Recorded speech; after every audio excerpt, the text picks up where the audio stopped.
Hey, what's going on? So this is a rather different video from all the other videos that I've made. I felt like doing this one because I feel like my story needs to be told now. There are a lot of videos on here dealing with this subject, and I just want you guys to hear my story. So, to start at the beginning, and it was rather a hard time for me. I found out that I was pregnant in 2011 with an ectopic pregnancy stuck in my left tube. And I didn't know I was pregnant until one night I woke up in excruciating pain. I have never felt that pain before in my life. And it scared me. And even after taking pain pills and trying to take a warm bath, it did not subside. Like that pain was just not going away. It scared me to the point where I was like, I told my sister, take me to the emergency room because I don't know what's going on. I was scared. She was scared. We got there. Um, was in the room for a long time. Doctor did tests, did the ultrasound and everything.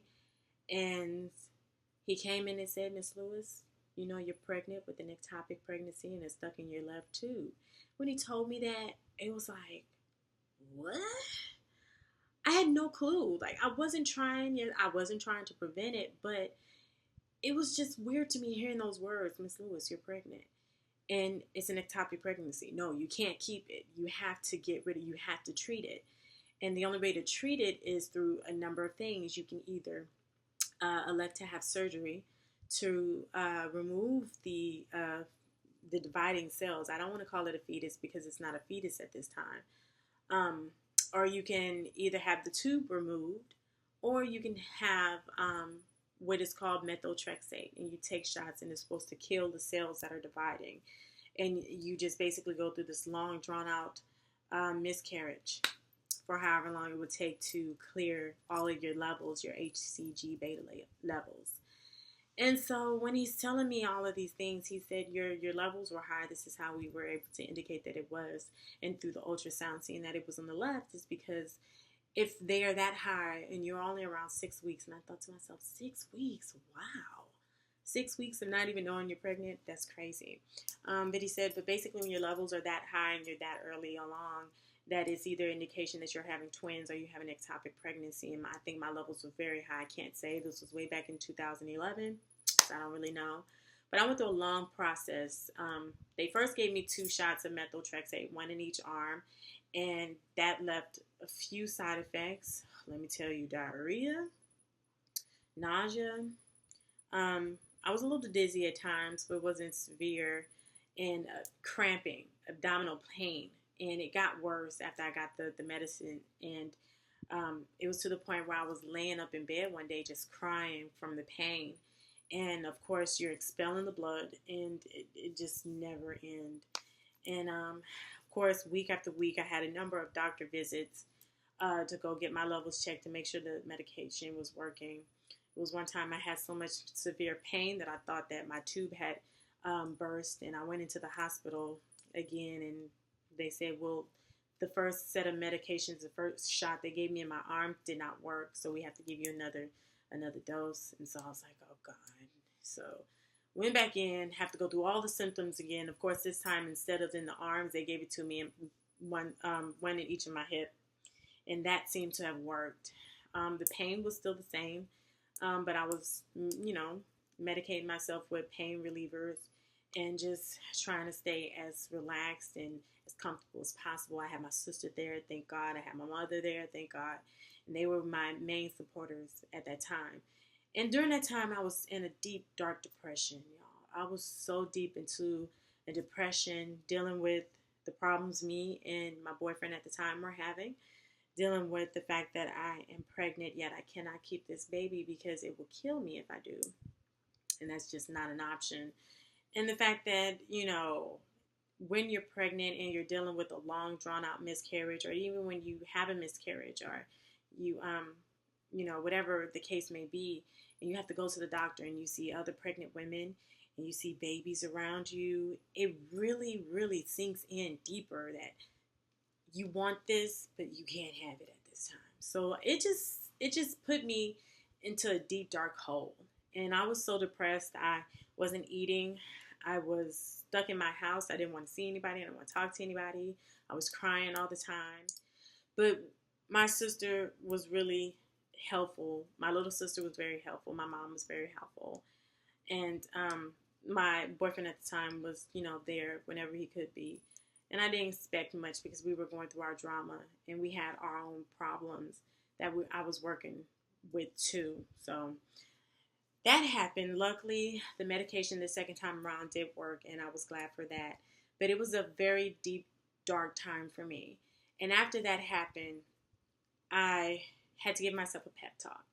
I told myself, Denisha, you can either sink deeper into depression or you can get your ass up and you can make your life better. Because after that happened, me and my ex, me and the guy I was with broke up, and that made me even more sad and depressed.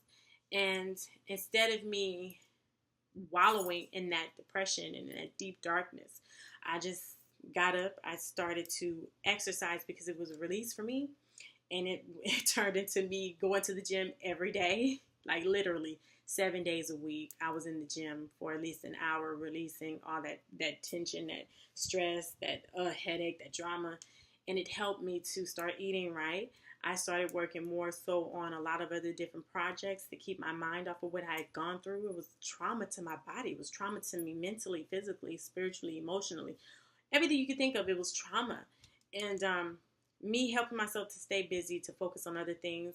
And I started to lose weight. I started to feel great. I started to really see a difference in my attitude. And once that took place, I just changed totally.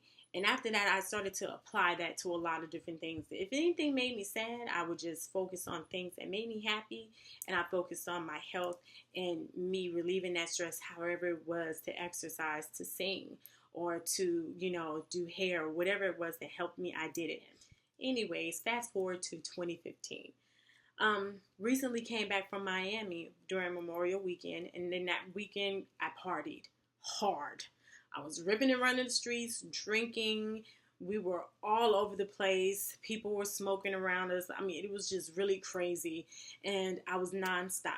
And it seemed like the day I came back, I noticed I didn't get my period, and my periods are regular. And I said, let me check. Got a no pregnancy test. That one came back positive. Went out to go buy a new one, and I was like, that one came out positive. I was like, oh gosh, I'm pregnant. I got excited, but then I thought back to 2011 for the last ectopic, and I said, oh, that could happen again. And it seemed as though once that second pregnancy happened, I started to have those pains on the left side. And at first I thought it was mentally I was, making those pains happen. But it was like the more the hours went on, the more I started to think about it, the more I started to feel those pains. And I said, something's not right. And I can't get excited about that until I know for sure. Go to the doctor, get checked out. So I went to the doctor, had my blood drawn. Of course, they're confirming the pregnancy at this time. They're congratulating me. And I'm like, listen, I don't think this is a normal pregnancy because I've had one in 2011 and I'm having these dull pains on the left. I was like, I just don't feel like this is a normal one. And they're telling me, well, Miss Lewis, just don't worry about it. It's way too early to know what's going on. Just give yourself some time, relax. I'm like, look, I'm starting to bleed light and I'm still having these dull pains. Like, I don't know what else I could tell you to warn you of this. And they're like, it's way too early to know anything. You have to wait. So from that Wednesday, going in to have my levels checked, I went in again that Friday. And that Friday, my levels went from 760 to 1080. And I'm like, listen, it's an ectopic pregnancy. I really need to make sure this is something that is normal or if this is something that is the same as before. And they're like, well, it's still too soon. We're going to have you come in and check your levels again on Monday. So Monday comes, I check my levels again. This time my levels skyrocketed to well over 2,000. And at that time, they were like, okay, Miss Lewis, go to the emergency room, go get an ultrasound done. And I'm like, oh my God, again, I already know. I was like, it's an ectopic, isn't it? She's like, I can't tell you that until we get your results from the ultrasound. Just go to the emergency room. I'm like, well, can I put this off until the next day because I'm off the next day? She was like, no, you have to leave work and you have to go now. So I automatically knew what it meant. Of course, going in, I already know the drill. Have your ultrasound. They're going to confirm it. Once that happens, you go into the ER. and I went to the women's center. They had me in there for a number of hours. Thank God my sister was able to come after she got off work. She was with me. I went in about 3:30. I didn't leave that place until like 2 o'clock in the morning. I wanted to have the surgery done. I said, listen, this is my second ectopic. I cannot go through this a third time. And they were like, well, Miss Lewis, we need to still, you need to consider getting the medicine, and then we can schedule you to actually have a surgery later. And I'm like, no, I'm going to have this shit now, because this is something I really don't want to go through again. I really couldn't do it. And my sister was there, and she was there to really help me to laugh and to just be positive and just to, think of good things. And I'm glad she was there to do that. And so once I was able to get treated with the methotrexate, of course, I went ahead and opted to get the medicine, because my doctor told me, Miss Lewis, we want to go ahead and just start killing off the cells that are dividing, so that you won't have an instant where it is continuing to divide and then your tube bursts. What was stuck in my tube was like 1.6 centimeters, which is early enough to catch it before it gives you severe pain and before it even causes any major damages. So I was thankful for that. So I went ahead and got the 2 shots in the hip. And I haven't had the pain that I had before. So this time around was a lot better. Dealing with the methotrexate, it was a lot better on my body. And I guess it's because my body has been through the trauma and it's been through the medication. But I didn't have any severe diarrhea. I didn't have any severe dizziness. No vomiting, no nothing. And I just had, pains here and there. The only really bad day I had was on Thursday, which was a painful, early painful day for me, because I guess because my bladder was so full and then my bowels were so full. And it was very painful to, do a number 2 and do a number 1. I don't know how else to put it. It was just very painful. And after that, it seemed as though things were pretty cool. I've been sleeping, I've been resting. I haven't been moving around a lot. I've been trying to take in as much liquids as possible, eat as much as I can, because I have no energy to do anything else. And it's been a better journey from the last one. During this time, it has been hard. Like I said, going into the doctor's office and seeing pregnant women and seeing babies, cute little babies, it just tears my heart apart. It tears it up. And when I'm in that moment, I allow myself to cry. I allow myself to be upset or sad at the moment, but not for too long, because I don't want to deny myself the release of crying, because it can be a release.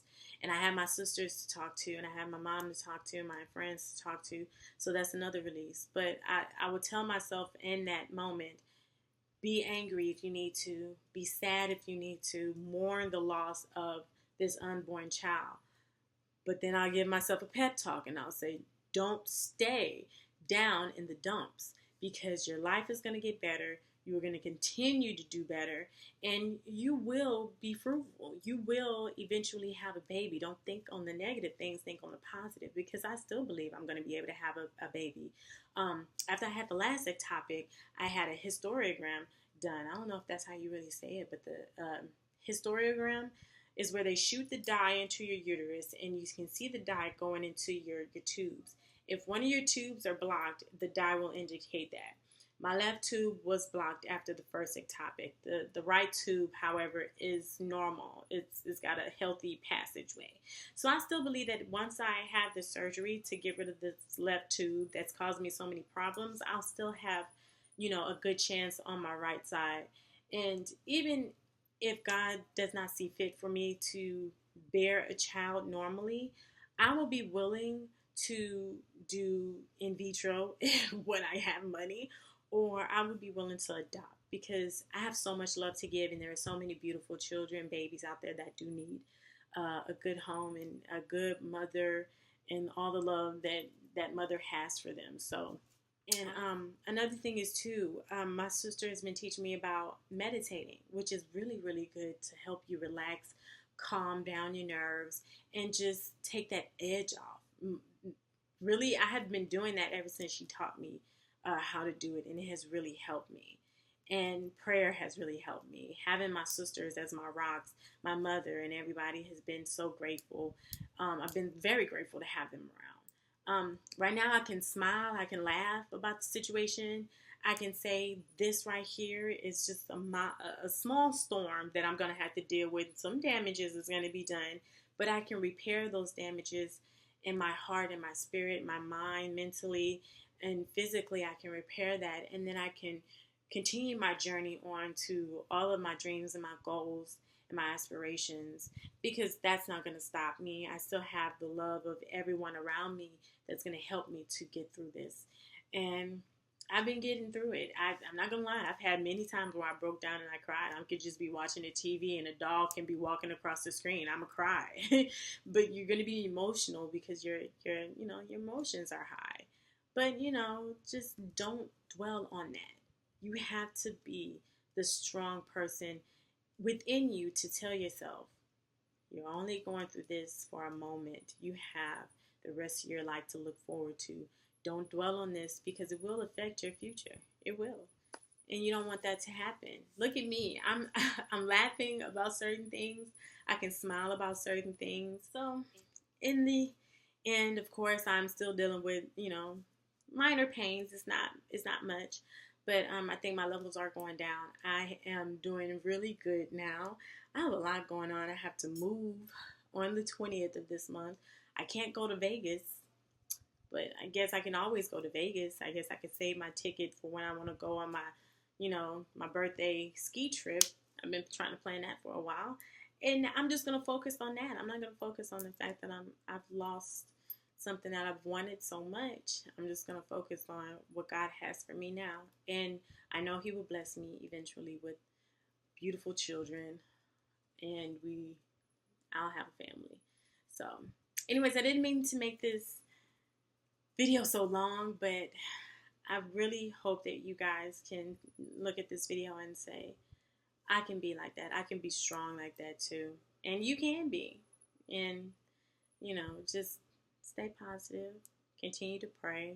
Meditate if you need to. Keep your faith strong.